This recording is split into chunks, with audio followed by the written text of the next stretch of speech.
Selamat siang Bu, selamat malam Bu. Saya dokter ini, ya, saya yang akan melakukan pemeriksaan, ya. Di situ nanti dijelaskan tujuannya apa, gitu ya. Tujuan daripada pemeriksaannya, ya tergantung keluhannya apa. Ya, kita mau lihat punya berdarah, kita mau lihat itu berdarahnya dari mana, gitu ya. Mungkin saja pemeriksaan ginekologi ini walaupun sudah selesai masih belum mendapatkan suatu kepastian diagnosa, ya.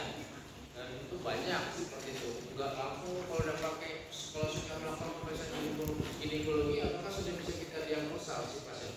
Enggak, ya. Jadi kadang ya banyak pemeriksaan lanjutan, misalnya harus USG lagi.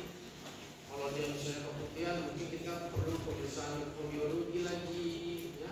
Bahkan kalau USG juga nggak jelas, mungkin sampai ke CT scan, nggak jelas lagi sampai ke MRI, gitu ya. Jadi ini pemeriksaan awal, gitu ya, pemeriksaan awal, dan bukan berarti jadi dilewatkan, gitu. Pasien datang hanya USG aja, nggak lakukan pemeriksaan, itu banyak terjadi miss dokternya, ya. Misalnya gini, pasien datang berdarah, ya, berdarah, langsung dilakukan USG sama dokternya. Oh, normal nih Bu, ada gangguan hormon aja ini. Dikasih hormon, dikasih obat anti perdarahan, masih berdarah terus, ya. Nah, datang ke dokter yang lain dia, ya, datang ke dokter yang lain, dia udah bilang saya udah dikasih obat ini sama dokter yang di situ, gitu kan. Nah, dokter yang kedua melakukan pemeriksaan ginekologi, dilakukan USG dulu. Oh, ternyata ada infeksi di mulut bayinya. Oh, ternyata ada suatu kanker di serviksnya, ya, kanker serviks misalnya. Ya enggak jalan lah obat-obat yang diberikan yang pertama itu, ya, obat-obat hormon, gitu ya. Nah, jadi itu sangat penting. Jadi nggak boleh dokternya itu hanya mengandalkan mesin-mesin itu. Boleh dilakukan, ya, memang itu penting sekali USG, tetapi pemeriksaan dasar itu nggak boleh dilewatkan, ya. Jadi banyak sekarang dokter itu untuk orang hamil lagi, gitu ya. Banyak dokter yang udah jarang tangannya itu menyentuh daerah perut pasien, ya, orang hamil gitu ya. Leopol itu udah jarang dokter jenis itu melakukan leopol. Datang pasien masuk ke kamar periksa, udah langsung aja USG, gitu, ya. Nah, tapi sebenarnya itu sangat penting, ya, pemeriksaan leopol, ya. Nah, jadi tadi persetujuan, memperkenalkan diri, menjelaskan tujuan pemeriksaan, lalu kita jangan lupa meminta persetujuan, ya. Jangan langsung, ya lu bareng Bu, ya, posisi gitu, ya, posisi ngangkang itu, dia pun bingung kan, padahal dia nggak pengen sebenarnya. Jadi harus dijelaskan dulu, nanti kita masukkan alat Bu ke dalam vagina, ya, ibu mau, ya. Jadi dia akan merasakan kurang nyaman, ya. Jadi itu harus ada persetujuan dari dia, ibu mau, gitu ya, ibu setuju. Ada yang banyak seperti itu, nggak lah dok, kalau diperiksa ke dalam gitu nggak mau lah, gitu, ya. Ya bisa aja, itu hak pasien, gitu ya. Cuman ya itu tadi, konsekuensinya kita tidak sampai ke diagnosa jadinya. Obat pun kita jadi bingung apa yang diberikan, kan, gitu ya. Kita bukan betul, ya, ngomong-ngomong kasih penanganan, ya. Nah, pemeriksaan persiapannya itu tentunya meja ginekologi bed, ya, ginekologi bed. Biasanya ginekologi bed itu ada tempat penyangga kaki itu, ya, supaya gini dia kakinya, ya. Baru di sini biasanya dia bolong gitu, supaya nanti kalau ada alat itu kan seperti ini dia.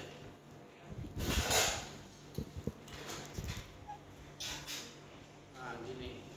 Jadi kalau dia hanya begini nggak bolong dia, susah dia ininya nanti mentok atau turun. Padahal kita memasukkan vagina, misalnya vagina di sini,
pakai kain yang menutupin ya, entah selimut gini ya. Nah, jadi hanya si pemeriksa yang bisa lihat gitu ya.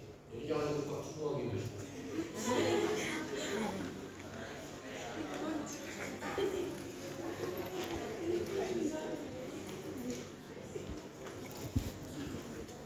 Jadi pasien itu harus dibuat senyaman mungkin ya, karena apa? Pasien itu kan apa ya? Dia datang ke kita kan dengan ada keluhannya. Dia itu cemas. Pasien datang ke kita ke dokter itu cemas sebenarnya. Cuma mungkin dia tidak menunjukkan kecemasannya. Dia takut apa tidak penyakitnya gitu ya. Ya, apalagi kita pemeriksaannya langsung di daerah sini. Nah, sudah disiapkan alatnya sebelum pemeriksaan kita suruh dulu ibunya mengosongkan anatomi ya dengan suruh buang air kecil. Kenapa disuruh buang air kecil? Kalau posisi ibu baring seperti ini, letak rahim itu berada di bawah pensi. Kalau vesicanya penuh, virusnya sulit dinilai, ya, nggak bisa dinilai. Yang ada kita pencet-pencet keluar kencingnya kena kita. Ya.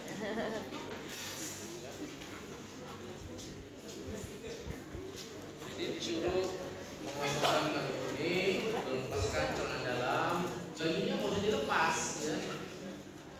Celana dalamnya yang bagian bawah, semua sak-sak bajunya juga lepas setelah.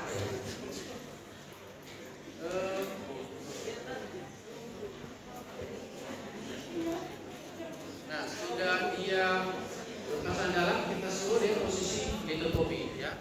Posisi litotomi seperti ini, ya. Nah, kita ikutin aja yang ada di sini ya, biar kalian nanti juga di ruang kecil bisa kayak peragakan. Nah, kita cuci tangan, ya, kita cuci tangan.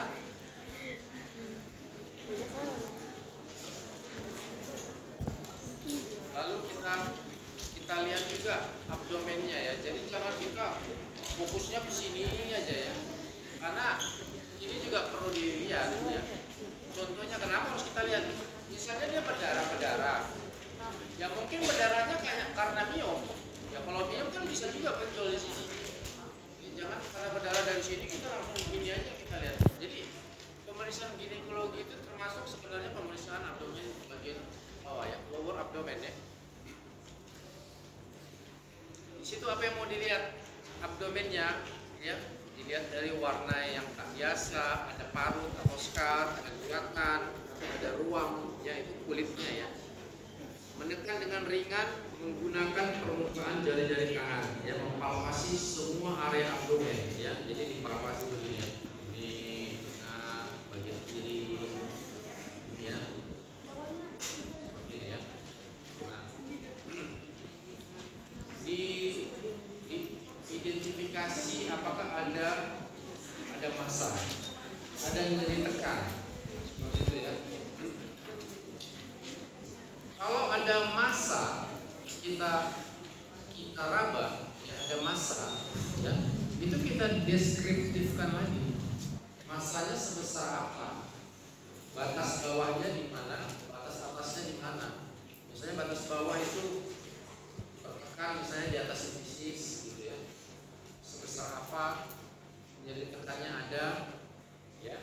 Lalu mobilitas daripada massanya, mobile atau tidak mobile, gitu ya. Kalau mobile itu bisa digerak-gerakan, ada yang immobile itu yang tidak bergerak sama sekali. Ya. Apakah dia berbenjol-benjol, gitu ya. Konsistensinya apakah dia padat, apakah dia kisting. Kalau kisting dia berisi cairan, kalau padat berarti isinya lebih padat ya, biasanya otot. Lalu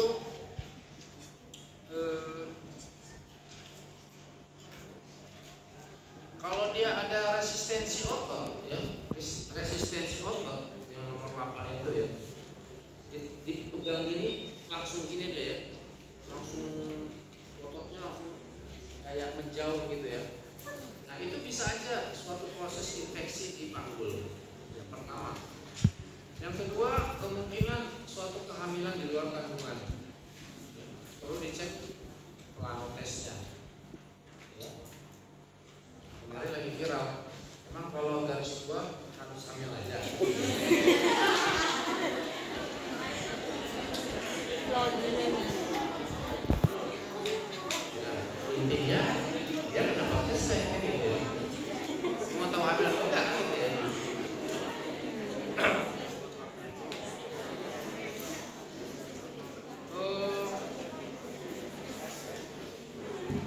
atau ibu posisi dikotomi sudah dia menyalakan lampu, ya ke arah genital. Kita cuci tangan, dikeringkan pakai handscoon, ya pakai handscoon.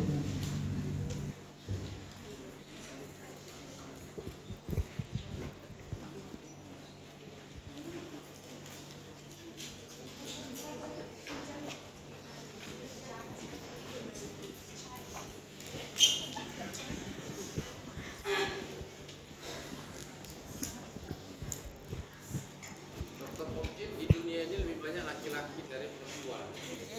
Perbandingannya 1:5. Nggak tahu kenapa ya. Harusnya perempuan lebih banyak ya.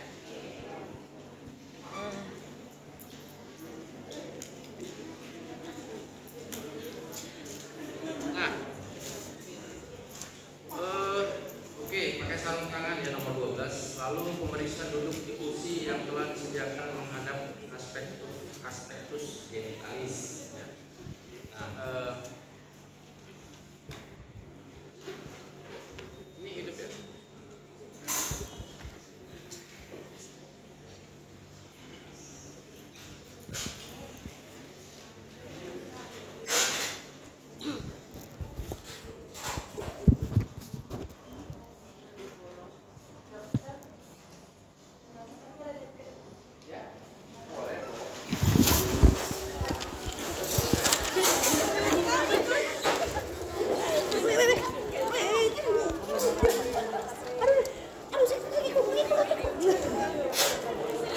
Sabar woi. Apa lagi nih?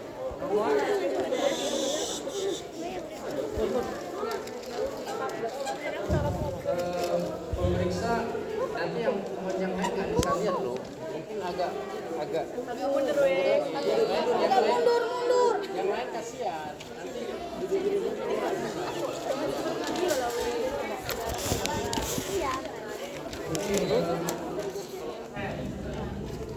pemeriksa dulu ya menghadap aspektus genitalis. Ini yang aspektus genitalis ya. Genitalis.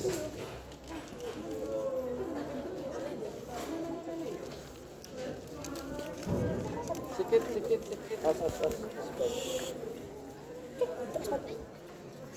Jangan dekat.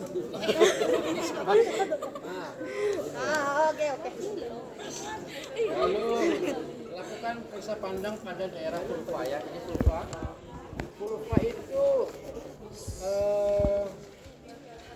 dia dibatasin di atas itu ada klitoris, labia mayora kiri kanan, ya.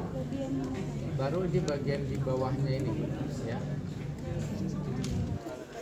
Itu jadi yang setumpuk itulah vulva itu ya, setumpuk. Lalu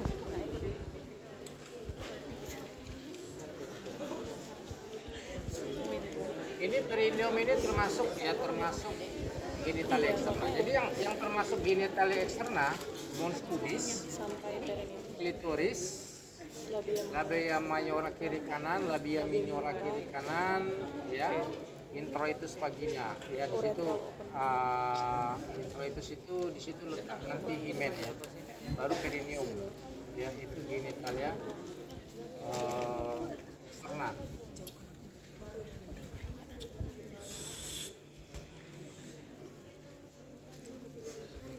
Lalu yang nomor 15 mempalpasi labia minora. Ini labia minora kita palpasi gini. Terus ini.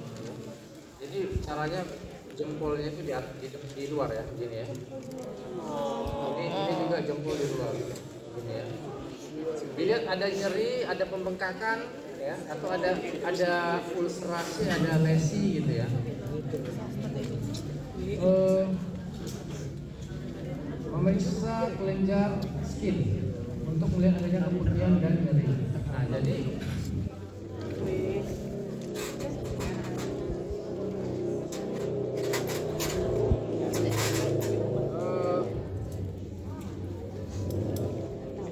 ini kan klitoris tuh.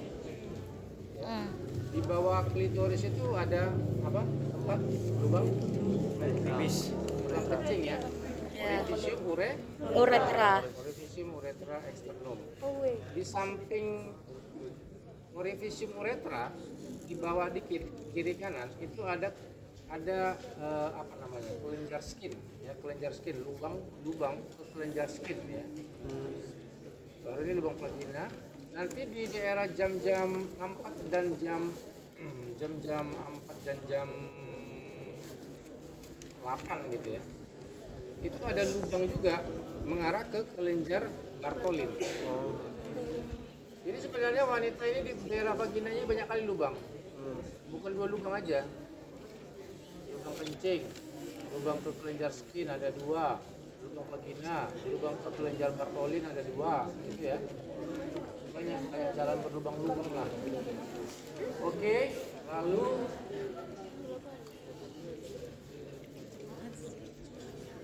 nah, misalnya kita curiga suatu kasus gonore, ya gonore itu kan biasanya discharge-nya itu sebenarnya itu dari lubang uretra ya, dari saluran uretra. Ya. Jadi caranya adalah melihat memijit gini ya, memijit dinding vagina anterior, ini vagina anterior ke arah kita. Kalau ada suatu nanah keluar dari orificium uretranya itu, ya itu bisa kita periksa, ambil dengan swab, ya swab, kita periksa ke bagian ini, misalnya. Nah, lalu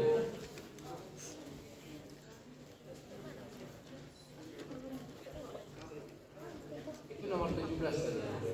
Nomor 18 memeriksa kelenjar Bartholin. Nah, itu sering juga ini kasus-kasus kelenjar Bartholin ini sering masuk waktu OC nasional, itu sering juga masuk. Kelenjar Bartholin itu kan di sini tuh kan, nampak ya di dalam ya. Kita jam itu lah jam 4 jam 8. Cara periksanya normalnya gimana? Normalnya nggak ada teraba benjolan. Kelenjar Bartholin ini nggak teraba, itu yang normal ya. Ini yang bagian kanan, ini yang bagian kiri. Nah, kalau dia udah gede, terbentuk bisa Bartholin, nggak usah dipencet pun udah nampak jembuk gitu deh. Tergantung besarnya seberapa besar. Ya. Kalau kita ragu ya kita palpasi itu nampak suatu massa ya di bawah. Ya. Dia nggak di dasar ini, nggak di tengah aja ya. Kiri dan kanan ya. Ya. Bisa dia sebelah aja, bisa dia dua-dua. Ya. Itu biasanya terjadi karena proses infeksi, ya proses infeksi. Sebenarnya kalau kelenjar Bartholin itu fungsinya apa? Fungsinya nggak terlalu banyak, dia hanya memberikan lubrikasi ke vagina, tapi nggak terlalu banyak ya. Sebenarnya kalau cairan itu lebih banyak dari dinding vagina.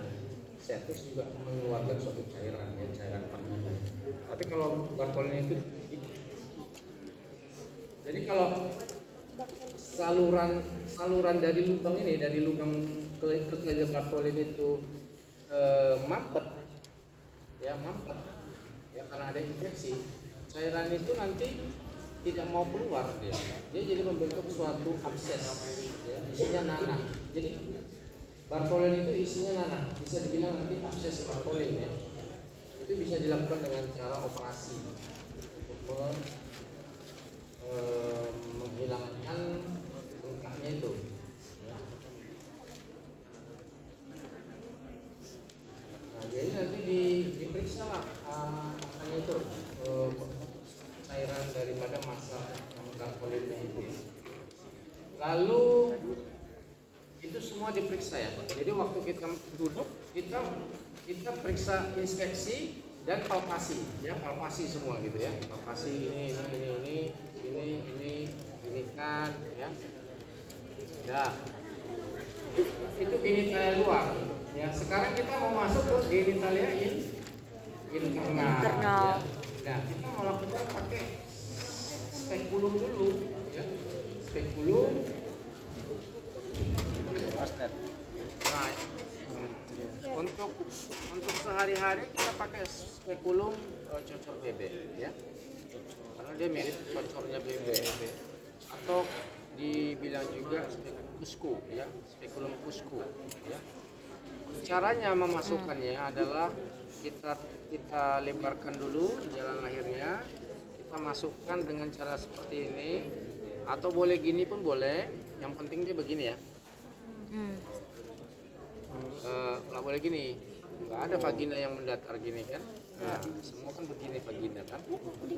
Ini sambil dimasukkan ke dalam, sambil diputar 90 derajat. Oke. Nah, setelah itu ini kita ungkit pengaitnya.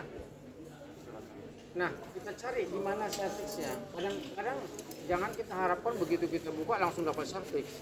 Kadang-kadang ada serviks yang agak ke bawah, ada serviks yang agak ke atas, ada serviks yang agak ke kanan, ada serviks yang agak ke kiri.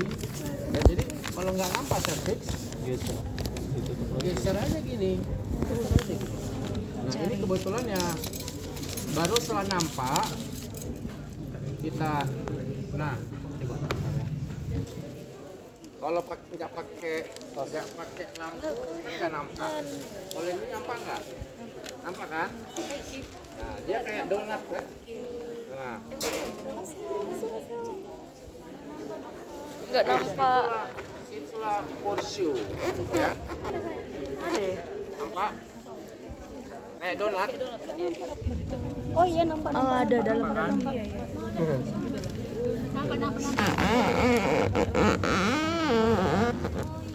Oke.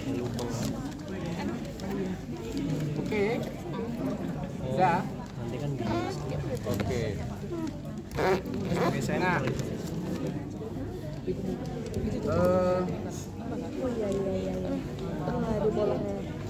Nah, setelah ini baru dideskripsikan bagaimana warnanya ini ya. Ukuran warna ya. Itu namanya porsio ya. Porsio. Apa bedanya porsio dengan cervix? Tahu ya? Cervix itu tahu ya? Tahu. Mulut rahim ya. Kalau porsio itu apa? Yang kalian lihat donat itu cervix enggak? Cervix enggak? Bukan. Jadi apa? Porsio. Jadi beda cervix dengan porsio? Beda. Bedanya di mana? Itu Ada kertas kalian? ada dokter. Ini uterus.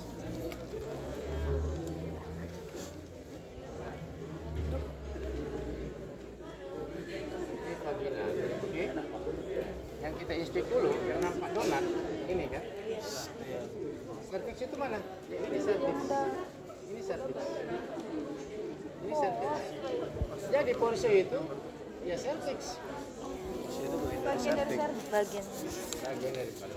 Jadi cervix itu ada dua bagian, ya. Ada bagian di belakang vagina, ada bagian daripada vagina. Kalau dia yang berada di belakang vagina, itu namanya cervix pars supravaginalis. Tapi kalau yang di sini, yang porsio kita bilang ini adalah cervicalis pars vaginalis. Ya. Jadi dia bagian daripada cervix, tetapi yang sudah masuk ke vagina. Gitu ya. Nah, kita lihat kalau dia ada discharge gitu ya, ada secret ya. Ada secret. Nah, itu kan berarti di kiri kanannya ini ada ruangannya. Kiri kanan atas bawah tempat sudut daripada vagina dengan cervix, kiri kanan atas bawah kan tetap ada ruangan ini kan, ya kan? Karena dia kan dia gini kan, cervix itu gini, ini vagina, di sini kan ada ruangan kiri kanan atas bawah, itu namanya fornix. Ini fornix lateral kiri kanan, fornix bawah, fornix atas, ya. Ya, sudut itu sudut yang dibentuk antara cervix, sudut yang dibentuk antara porsio dengan Vagina. ya.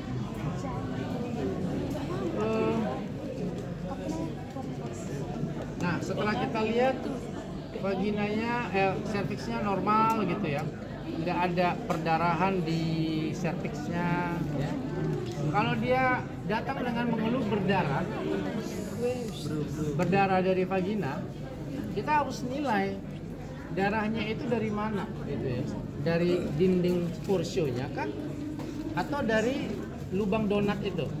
Itu kalau lubang donat itu namanya orificio uteri externum. Jadi sebenarnya lubang serviks itu ada dua. Yang ini yang kita lihat kayak donat, lubangnya donat, itu orificio uteri externum. Lubang yang mau ke arah kapum uteri di sini itu orificio uteri internum. Nah, jadi antara internum dengan externum itulah panjang cervix, bisa sekitar 3-4 cm ya. Tapi kalau orificio uteri internum itu nggak nampak dengan ini. Ya. Jadi kalau dibilang inspekulo, tujuannya apa inspekulo? Tujuannya melihat dinding vagina. Ya, jadi sebelum memasukkan juga tadi ya. Setelah waktu proses memasukkan kita lihat juga dinding vagina, gini ya, dinding vagina, gini ya, dinding vagina, baru porsionya. Jadi kita hanya bisa melihat dinding vagina sama porsio. Jangan kalian mengharapkan melihat dalam rahim, nggak bisa. Itu bisa nggak dilihat dulu ya, nggak bisa. Ya. Apalagi tuba falopi, apalagi ovarium, ya nggak bisa. Ya. Hanya menilai itu aja. Orang kebetulan perlu bikin spekulo. Kita mau lihat warnanya bagaimana, konsistensinya bagaimana. Orang berdarah per vaginam perlu di spekulo untuk melihat darahnya dari mana. Dari dinding vagina kah, dinding porsionya kah, dari orificio uteri externum kah, ya. Seperti itu. Nah, setelah itu cara melepaskannya ya. Tadi gini ya, dibuka, ya, kan dia mengecil gini ya, menutup ya, baru ditarik sambil diputar, ya. Sama dia masukin. Lalu ini kita taruh di larutan klorin yang untuk dekontaminasi ya. Dekontaminasi. Sekarang pemeriksaan di manual.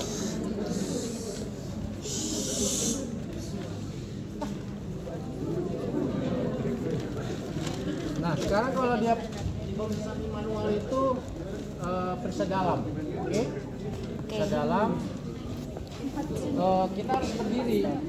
Itu harus berdiri ya. Berdiri. Kalau ini nggak perlu lampu lagi. Oh iya. Oke.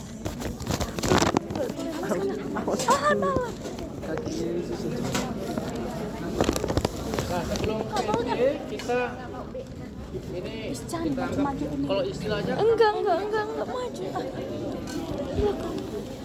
kita sekat untuk lubrikasi ya supaya licin ya, karena kan dia ini kan kesat ya, pasti sakit ya kalau dia kesat. Makanya kita kasih air bersih lah ya, supaya dia untuk licin ya, licin.